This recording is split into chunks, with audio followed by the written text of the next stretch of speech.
செம்மணியினுடைய பிரச்சனை என்பது சர்வதேச மட்டத்திற்கு கொண்டு செல்லப்பட்டதான ஒரு கருத்தியல் எங்களிடம் இருந்து கொண்டிருக்கிறது. ஆனால் அது முறையாக கொண்டு செல்லப்பட்டிருக்கிறது என்று நம்புகிறீர்களா? அணையாவிளக்கு போராட்டம் குறிப்பிடத்தக்க அளவுக்கு மக்கள் மத்தியிலும் ஒரு விழிப்பை ஏற்படுத்தியிருக்கு. அதே நேரம் அனைத்துலக அளவிலும் ஒரு விழிப்பை ஏற்படுத்தி இராணுவ சார்ஜன் சொன்னதன்படி 400க்கும் குறையாதவர்களை அவர் கொண்டு புதைத்ததாக கூறுகிறார். அவர் சில இடங்களையும் அடையாளப்படுத்தி இருந்தார். அந்த அடிப்படையில் அந்த சுற்றுச்சூழலுக்குள் காணாமல் போனவர்களும் உட்பட தமிழ் பகுதிகள் எங்கும் காணாமல் ஆக்கப்பட்டவர்கள் தொடர்பான முழுமையான புள்ளி விவரங்களும் உண்டா? மனித உரிமை மன்றக்கு இருக்கக்கூடிய அதிகாரம் என்பது ஒரு தீர்மானத்தை நிறைவேற்றலாம், கண்டன அறிக்கைகளை வெளியிடலாம். அதை தாண்டி இலங்கையை அல்லது இந்த விவகாரத்திலே சம்பந்தப்பட்டவர்களை குற்றவியல் நீதிமன்றத்திற்கு அழைத்துச் செல்வதற்கான அதிகாரம் ஐநாவுடைய மனித உரிமை மன்றக்கு இல்லை. ஐநா மைய அரசியலில் எங்களுக்கு வரையறைகள் உண்டு. இதை தமிழ் மக்கள் விளங்கிக் கொள்ள வேண்டும். எனவே ஐநா மைய அரசியலுக்கும் அங்கால அதை கொண்டு போகிறதுக்கான ஏற்பாடுகளை தமிழ் மக்கள் செய்யணும். ஐநாவை நிராகரிக்க சொல்லியது. கடந்த 16 ஆண்டுகளாக நாங்கள் சொல்லிக் கொண்டிருக்கிறோம், நீதிக்காக போராடுகிறோம் என்று. நீதிக்காக போராடுவது என்பது நடைமுறையில் என்ன?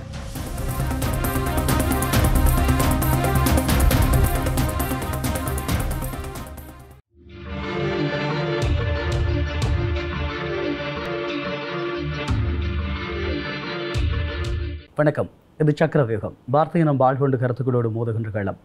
நமது தேசத்தில் நடந்து கொண்டிருக்கக்கூடிய பிரச்சனைகள் தொடர்பாக பல்வேறு விதமான கருத்தாடல்கள் இருந்து கொண்டிருக்கிறது. அந்த வகையில் செம்மணி சித்துப்பாத்தி இந்து மயான வளாகத்தில் அகழ்ந்தெடுக்கப்படக்கூடிய மனித புதைகுழிகள் தொடர்பாக பல்வேறு விதமான கருத்தாடல்கள் இருந்து கொண்டிருக்கிறது. இப்போது புதைகுழி அகழ்வுக்கு விடுமுறை விடப்பட்டிருக்கிறது. இந்த சூழலில் இந்த விவகாரங்கள் தொடர்பாக பேசப்பட வேண்டிய நிறைய விடயங்கள் இருக்கிறது. ஒவ்வொருவரும் ஒவ்வொரு விதமான கருத்துக்களை சொல்லிக் கொண்டிருக்கிறார்கள். இந்த நிலையில் சில விடயங்களை கேட்டறிந்து கொள்வதற்காக நம்மோடு இணைந்து கொள்கிறோம் அரசியல் ஆய்வாளர் திரு நிலாந்தன் அவர்கள். வணக்கம். வணக்கம். இப்போது செம்மணியினுடைய பிரச்சனை என்பது சர்வதேச மட்டத்திற்கு கொண்டு செல்லப்பட்டதான ஒரு கருத்தியல் எங்களிடம் இருந்து கொண்டிருக்கிறது. ஆனால் அது முறையாக கொண்டு செல்லப்பட்டிருக்கிறது என்று நம்புகிறீர்களா? சர்வதேச ஊடகங்கள் சில அது தொடர்பாக செய்திகளையும் கட்டுரைகளையும் வெளியிட தொடங்கி இருக்கின்றன.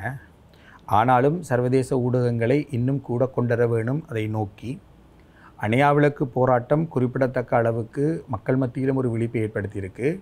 அதே நேரம் அனைத்துலக அளவிலும் ஒரு விழிப்பை ஏற்படுத்தியிருக்கு. ஏனென்றால் அது ஒரு ஐநா பிரமுகர் வந்த ஒரு காலகட்டத்தில் அவரை நோக்கி முன்னெடுக்கப்பட்ட ஒரு போராட்டம் என்றதால் ஒரு கவனத்தை கொண்டிருக்கு.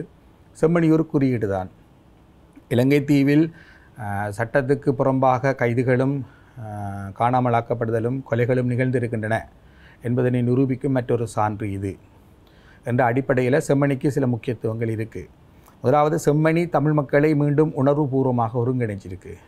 முழுமையாக ஒருங்கிணைச்சதோ இல்லையோ ஒருங்கிணைக்க தொடங்கிட்டது. எப்படின்னு சொன்னால், கடந்த நாடாளுமன்ற தேர்தலின் போது கடந்த ஆண்டின் இறுதியில் தமிழ் மக்கள் ஒரு தென்னிலங்கை மைய கட்சிக்கு அதிக ஆசனங்களை கொடுத்தார்கள். இதற்குரிய தமிழ் மக்கள் மத்தியில் உள்ள பெரிய கட்சியான தமிழரசு கட்சிக்கு நிகரான வாக்குகள், நிகரான ஆசனங்கள் அதுக்கு கிடைத்தன என்பிபிக்கு.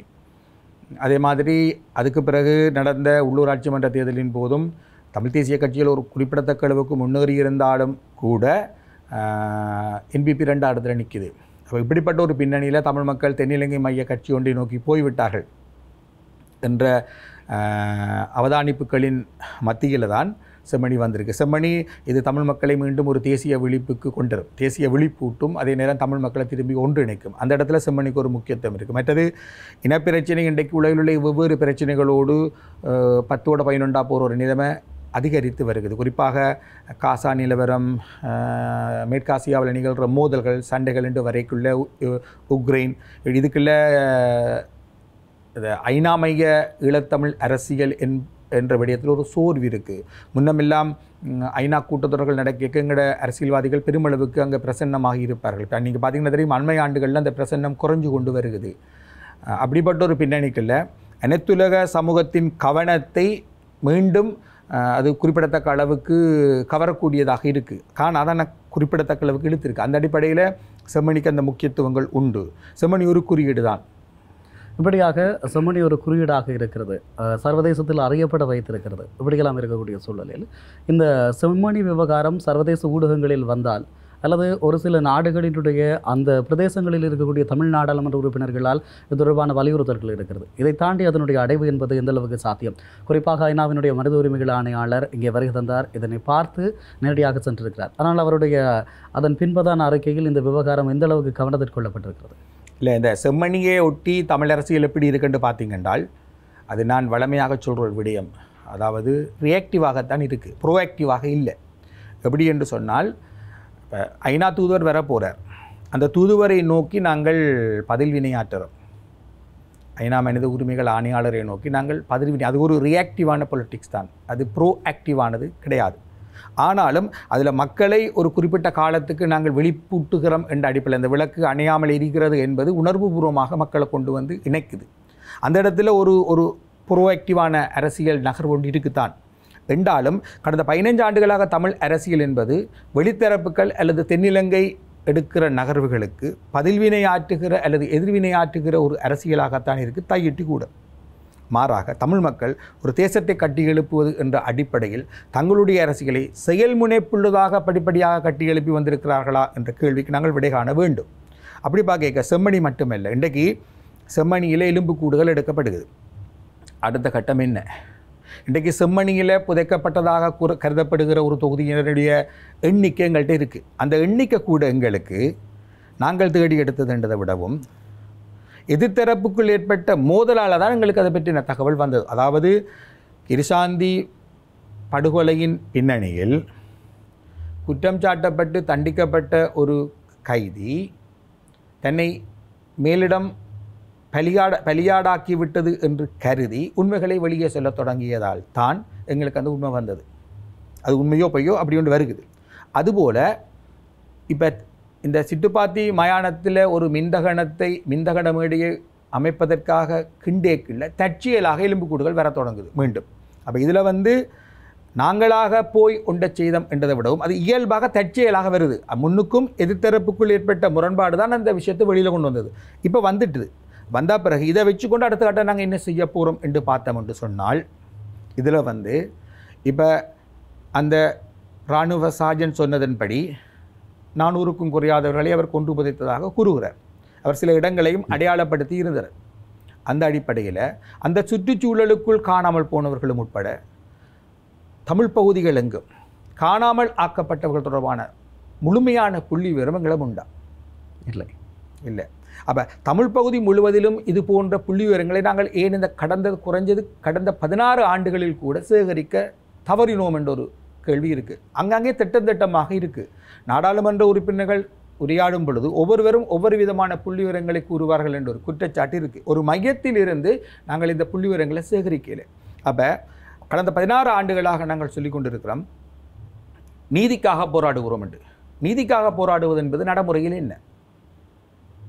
நீதிக்காக போராடுவது என்பது நடைமுறையில் என்ன? நடைமுறையில் குற்றம் இழைக்கப்பட்டிருக்கு, அநீதி இழைக்கப்பட்டிருக்கு என்பதனை நிரூபிக்க தேவையான சான்றுகளையும் சாட்சியங்களையும் சேகரிப்பது தான் நீதிக்கான போராட்டத்தின் முதல் படி. அப்படி பார்த்தால் அதுக்கு வேண்டிய சான்றுகளையும் தரவுகளையும் புள்ளி விவரங்களையும் சேகரிக்க வேண்டிய பொறுப்பு தமிழ் மக்களுக்கு இருந்து வருகிறது. அப்படி பார்த்தால் அப்படி சான்றுகளையும் சாட்சிகளையும் சேகரிக்க தேவையான கட்டமைப்புகள் எத்தனை தமிழ் மக்கள் மத்தியில் உண்டு என்று கேட்டமென்றால் அதுக்குரிய விடயங்களுக்கு கிடைக்கும். எங்கள்கிட்ட இல்லை. புலம்பெயர்ந்த ஒரு தமிழ் சமூகத்தை கொண்டிருக்கிறோம். அவர்கள் கூட இந்த விடயத்தில் நிதிப்பலம் மிக்கவர்களாக இருந்தபோது அவர்களால் இன்றைக்கு ஐநா மைய அரசியலை பெருமளவுக்கு முன்னெடுத்து கொண்டிருக்கிறார்கள். ஆனால் அவர்கள் மத்தியில் கூட அவர்கள் மத்தியிலே ஒரு புள்ளி விவர கணக்கெடுப்பை செய்யலாம். அப்படி ஒரு கணக்கெடுப்பை செய்யக்க எங்கள்கிட்ட விஞ்ஞானபூர்வமாக திரட்டப்பட்ட ஒரு தரவு திரட்டு வரும். அதை வச்சுக்கொண்டு நாங்கள் அடுத்த கட்ட நீதியை நோக்கி போகலாம். இது முதலாவது. இரண்டாவது, இவ்வாறு திரட்டப்படுகிற தகவல்களை வச்சுக்கொண்டு உள்நாட்டிலும் வெளிநாடுகளிலும் நாங்கள் சட்ட நடவடிக்கைகளுக்கு போக வேண்டி வரும். உள்நாட்டின் சட்ட கட்டமைப்பையோ உள்நாட்டின் நீதி பரிபாலன கட்டமைப்பையோ தமிழ் மக்கள் உட்பட பாதிக்கப்பட்டவர்கள் சந்தேகிக்கிறார்கள் என்பதனை அண்மையில் வந்து போன ஐநா மனித உரிமைகள் ஆணையாளரே ஒப்புக்கொண்டிருந்தார். நிலைமாறு கால நீதி என்று வரையிலேயே உள்நாட்டு நீதி தொடர்பான கேள்வி எழுகுது. என்பது நிலைமாறு கால நீதி என்று ஐநாவிடமிருந்து ஒரு தீர்மானம் வர வேணும். உள்நாட்டு நீதி சரி என்றால் அதுக்குள்ளாலே விசாரிக்கலாம் தானே. அப்படி என்றேக்கில்ல இப்படிப்பட்ட ஒரு பின்னணிக்குள் நிலைமாறு கால நீதியில் எங்களுக்கு விமர்சனங்கள் இருந்தாலும் கூட உள்நாட்டு நீதி தொடர்பான விமர்சனங்கள் இருக்கும் ஒரு பின்னணிக்குள் உள்நாட்டு நீதியின் விரிவை நாங்கள் பரிசோதிக்கலாம். இப்போ நீங்கள் பார்த்தீங்கன்னா ஐநா மனித உரிமைகள் ஆணையாளர் வாரார். அவரை நோக்கித்தான் அணையா விளக்கு. அப்போ அவர் அணையா விளக்கின் கோரிக்கையை எடுத்துக்கொண்டு போகிறார். அணையா விளக்கின் கோரிக்கைகளில் முதலாவது ஐநாவில் ஏற்கனவே இயங்கிக் கொண்டிருக்கிற அந்த சான்றுகளையும் சாட்சிகளையும் சேகரிப்பதற்கான அந்த அலுவலகத்தின் தலையீடு இந்த விடயத்தில் வரணும். இது போன்ற புதைகுழிகள் விடயத்தில் வரணும். அதில் நிபுணத்துவ ஆலோசனை வரணும். அதன் மேற்பார்வைக்கு கீழே தான் அந்த அகழ்வாராய்ச்சி பணிகள் மேற்கொள்ளப்பட வேண்டும் என்று அந்த முதலாவது கோரிக்கை கேட்குது. இது உண்மையில் ஐநா ஏற்கனவே தொடங்கின ஒரு விஷயத்தின் தொடர்ச்சி. ஐநாவில் 2021ஆம் ஆண்டிலிருந்து கடந்த 4 ஆண்டுகளுக்கு மேலாக ஸ்ரீலங்காவை பொறுப்பு கூற வைப்பதற்கு உரிய ஒரு அலுவலகம் என்று சொல்லப்படுகின்ற அந்த அலுவலகம் இயங்கி வருகிறது. அந்த அலுவலகம் சான்றுகளையும் சாட்சிகளையும் சேகரிக்கிறது.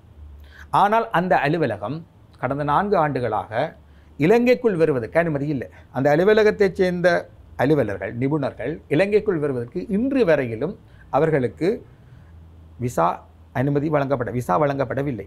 விசா மறுக்கப்படுகிறது. இப்போ ஐநா தூதுவர் வந்த பிறகு அது என்ன மாதிரி இருக்கும்ன்றப்ப பார்க்கணும். அப்போ அவருடைய அலுவலகத்துக்கு எஞ்ச அனுமதி இல்லை. ஆனால் அந்த அலுவலகத்தை இந்த இடத்தில் மேற்பார்வை செய்ய சொல்லி அணையாவலுக்கு கேட்டிருக்கிறது.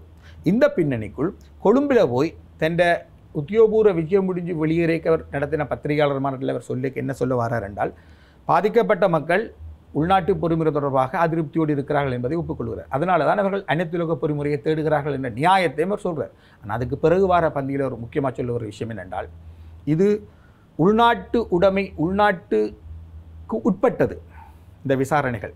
இந்த விசாரணைகளில் வெளிநாட்டு நிபுணத்துவம் அல்லது பன்னாட்டு நிபுணத்துவம் என்பது இந்த விசாரணைகளை முழுமைப்படுத்த உதவும் என்று சொல்கிறார். அதில் அவர் ஒரு பந்தியில் வடிவாக சொல்கிறார், முடிவாக இந்த நடவடிக்கைகள் உள்நாட்டின் தேசிய உடைமையான இருக்க வேண்டியவை. நேஷனல் ஓனர்ஷிப் என்ற ஒரு டேர்மை அவர் பாவிக்கிறார். சரிதானே? அதே நேரம் இந்த நடவடிக்கைகள் வெளிநாட்டு நிபுணத்துவ உதவிகளால் மேலும் முழுமைப்படுத்தப்படலாம் என்றுதான் அவர் சொல்லுவார். அதில் உள்நாட்டு பொறிமுறையை அவர் மறைமுகமாக அங்கீகரிக்கிற ஒரு வார்த்தை பிரயோகம் அதுக்கு இருக்கு. ஆனால் அப்படி என்ற திருப்பி ஒரு கேள்வியை கேட்கலாம். கடந்த 4 ஆண்டுகளுக்கு மேலாக ஐநா மனித உரிமைகள் ஆணையாளர் அலுவலகத்தில் இயங்கி வருகின்ற அந்த சான்றுகளையும் சாட்சிகளையும் சேகரிக்கும் பொறுமுறைக்கு என்ன பதில்? அவற்றை அலுவலகத்திலே அப்படி ஒன்று இயங்கிக் கொண்டிருக்கு. அவர் சொல்கிறார், உள்நாட்டு உடைமை என்று கருதத்தக்கதாக இந்த நடவடிக்கைகள் இருக்கு என்று சொல்கிறார். அதாவது இந்த விசாரணை நடைமுறைகள் உள்நாட்டு பண்புமிக்கவைகளாகவும் உள்நாட்டின் தேசிய உடைமைகளாகவும் இருப்பது முக்கியம் என்ற ஒரு பொருள்பட அவர் சொல்கிறார். அப்படி என்று சொன்னால் அந்த அவற்றை அலுவலகத்தில் இயங்குகிற அந்த 4 ஆண்டுகளாக சேகரிக்கப்படுகிற சான்றுகளுக்கும் சாட்சிகளுக்கும் என்ன பொருள்? இது முதலாவது கேள்வி. அடுத்தது, தமிழ் தரப்பு எடுத்துக்கொண்டமாக இருந்தால் நாங்கள் முதலாவது உள்நாட்டு அவர் சொல்கிறபடி ஐநா மனித உரிமைகள் ஆணையாளர் சொல்கிறபடி உள்நாட்டு நீதியின் விரிவை பரிசோதிக்கும் வழக்குகளை நாங்கள் இங்கே தொடுப்போம். அதே நேரம் இதை அடுத்த கட்டத்துக்கு புலம்பெயர் தமிழர்களின் உதவியோடு வெளியில் இருக்கக்கூடிய நீதி பரிபாலன அதாவது அனைத்துலக நீதி பரிபாலன கட்டமைப்புகளை நோக்கி நகருமாறு அழுத்தம் பிரயோகிக்கணும். இதில் உள்நாட்டு நீதியின் விரிவை பரிசோதிக்கும் எத்தனை வழக்குகளை நாங்கள் தொடுத்திருக்கிறோம் என்ற கேள்வி முக்கியம். அவ்வாறு வழக்குகளை தொடுப்பதற்கு தேவையான சட்ட உதவி கட்டமைப்புகள் எங்கள்கிட்ட இருக்கா? சட்ட செயற்பாட்டு கட்டமைப்புகள் எங்கள்கிட்ட இருக்கா? செம்மணியில் நிற்கிறது திரு ரட்னவேலுடைய அந்த சட்ட உதவி அமைப்பு, அதாவது மனித உரிமைகளுக்கும் அபிவிருத்திக்குமான அந்த மையம், அந்த மையத்தைச் சேர்ந்த சட்டவாளர்கள் தான் அங்கே நிற்கிறார்கள். இதே திரு ரட்னவேலுடைய அந்த சட்ட கட்டமைப்பு தான், அந்த சட்ட உதவி மையம் அல்லது அந்த சட்ட செயற்பாட்டு அமைப்பு தான் ஏற்கனவே சரணடைந்த பின் காணாமல் போன பலருடைய விடயங்களிலேயும் வழக்கு முன்னெடுக்குது. உண்மையில் பார்த்தால் நீதிக்காக போராடும் மக்கள் மத்தியில் அதுபோல் நிறைய கட்டமைப்புகள் இருக்கணும். ஆனால் எங்களிடம் அப்படிப்பட்ட கட்டமைப்புகள் மிக குறைவாகத்தான் இருக்கின்றன. தமிழ் மக்கள் அதுபோன்ற சட்ட ரீதியிலான நிபுணத்துவம் மிக்க கட்டமைப்புகளை உருவாக்க தவறி இருக்கிறார்கள். ஒரு கட்டமைப்பின் தலையிலே எல்லாமே பொறுக்கப்படுது.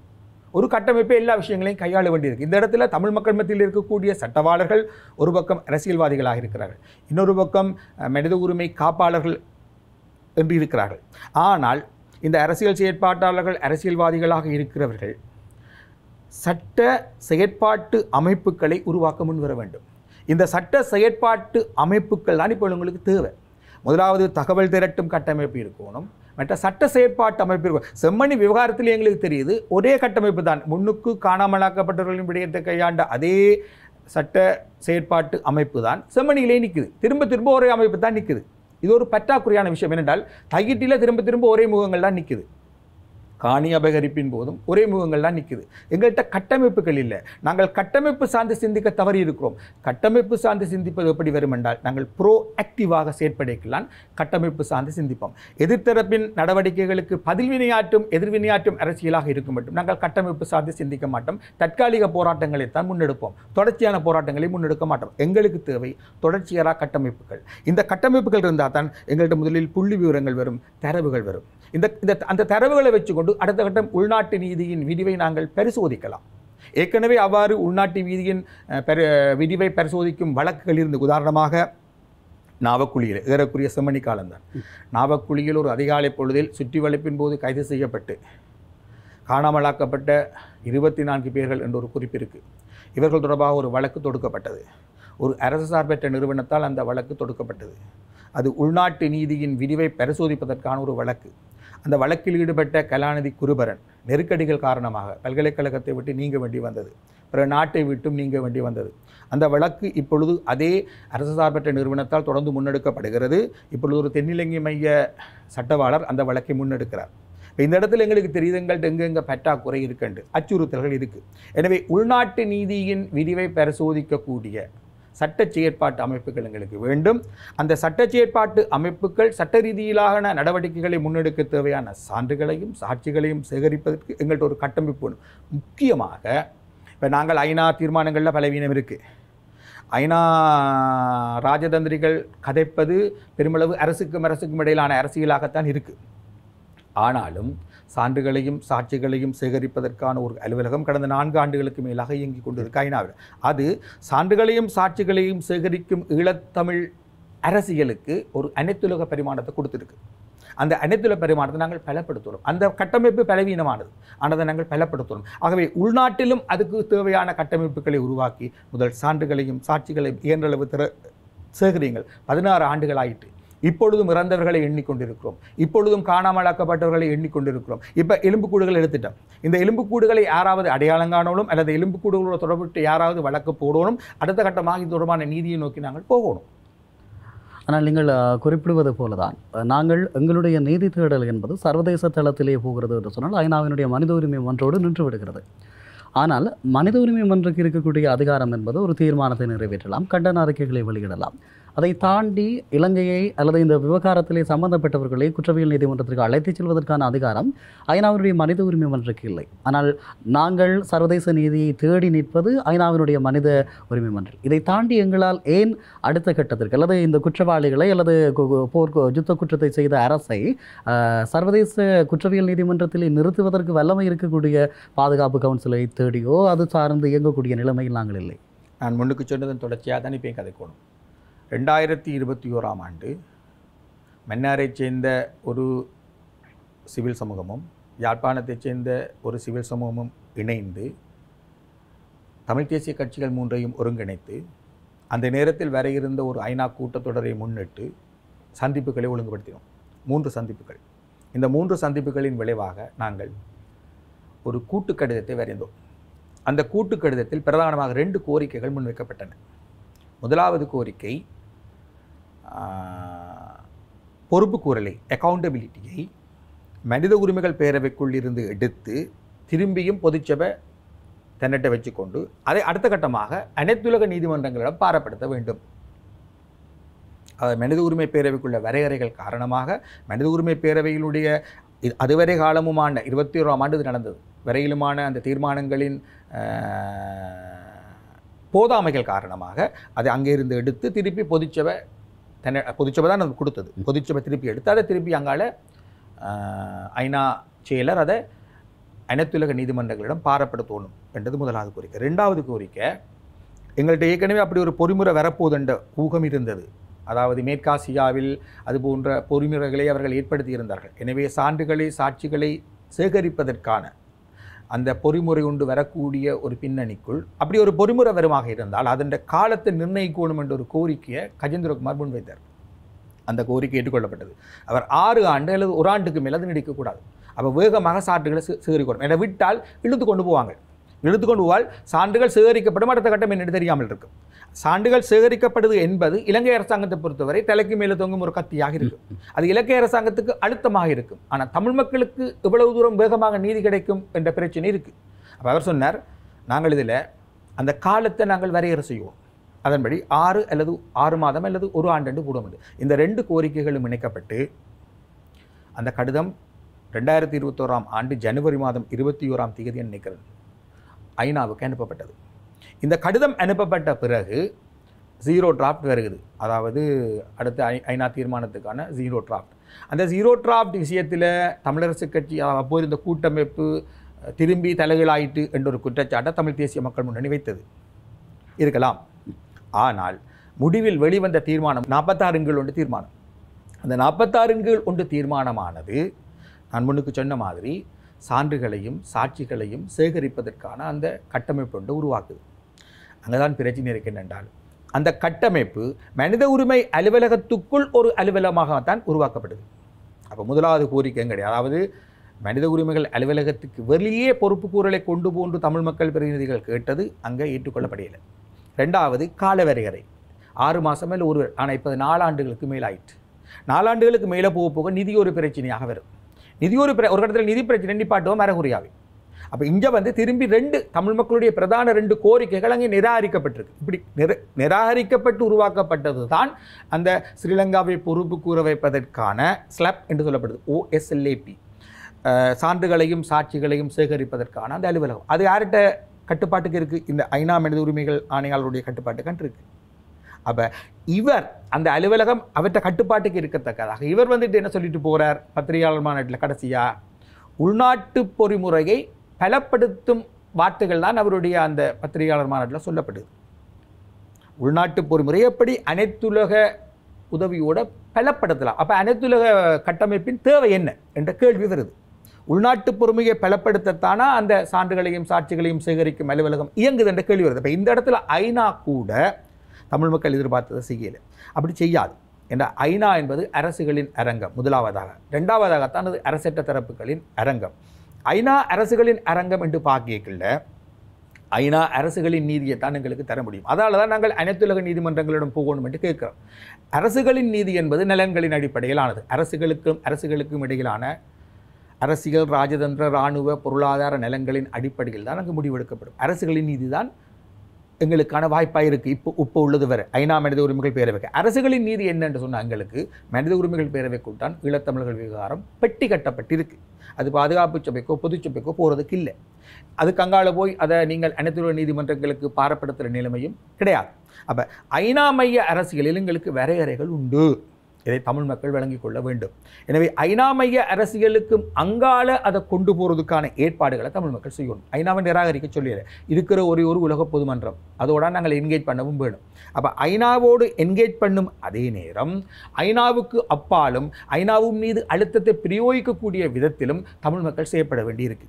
எப்படி என்று சொன்னால் தமிழ் மக்கள் உலகத்தை தங்களுக்கு சாதகமாக திரட்டிக்கொள்ள வேண்டியிருக்கு. தமிழ் மக்கள் அனைத்துலக சமூகத்தில் இருக்கும் தங்களுக்கு ஆதரவான அரசற்ற தரப்புகளை அணிதிரட்டினால்தான் இந்த ஐநாவை நோக்கியும் அரசுகளை நோக்கியும் குறிப்பாக கொள்கை முடிவெடுக்கும் தரப்புகளை நோக்கியும் அழுத்தங்களை பிரயோகிக்கலாம். எனவே தமிழ் மக்கள் முதல் செய்ய வேண்டியது தங்களுக்கு ஆதரவான சக்திகளை அனைத்துலக தளத்தில் திரட்ட வேண்டியிருக்கு. அனைத்துலகத்தை திரட்டுவது என்று சொன்னால் முதல் தமிழ் மக்கள் தங்களை திரட்டுவோம். தாயகத்தில் தமிழ் மக்கள் தங்களை தாங்களே திரட்டி ஒரு பலமாக வந்தால்தான் அனைத்துலக தரப்பை திரட்டலாம். இந்த இடத்தில் தமிழ் மக்கள் தங்களை தாங்களே திரட்ட வேண்டிய ஒரு கட்டாயம் இருக்கிறது. கடந்த 15 ஆண்டுகளாக தமிழ் மக்கள் அவ்வாறு திரளவில்லை என்பதுதான் துயரமான விடயம். திரண்டு இருந்திருந்தால் ஒரு மையத்தில் இருந்து நாங்கள் புள்ளிவிவரங்களை சேகரித்திருப்போம், தரவுகளை திரட்டியிருப்போம். ஒரு மையத்தில் இருந்து நாங்கள் சட்ட செயற்பாட்டு அமைப்புகளை உருவாக்கி இருந்திருப்போம். ப்ரோ ஆக்டிவாக பொலிட்டிக்ஸை கொண்டு போயிருப்போம். பதிலாக அணையா விளக்கும் உட்பட நாங்கள் ரியாக்டிவாக தான் யோசிக்கிறோம். அதாவது வெளித்தரப்பின் நடவடிக்கைகளுக்கு பதில் வினையாற்றுகிற ஒரு அரசியல். எனவே இந்த அரசியல் போக்கை நாங்கள் மாற்றியலை என்று சொன்னால் எங்களுடைய அரசியல் ஜெனிவா மைய அரசியல் என்பது அல்லது மேற்கு மைய அரசியல் என்பது ஒரு காத்திருப்பு அரசியல், வெளியாருக்காக காத்திருக்கும் அரசியலாகவே தொடர்ந்து அப்படியே தேங்கி போகும் ஆபத்து உண்டு.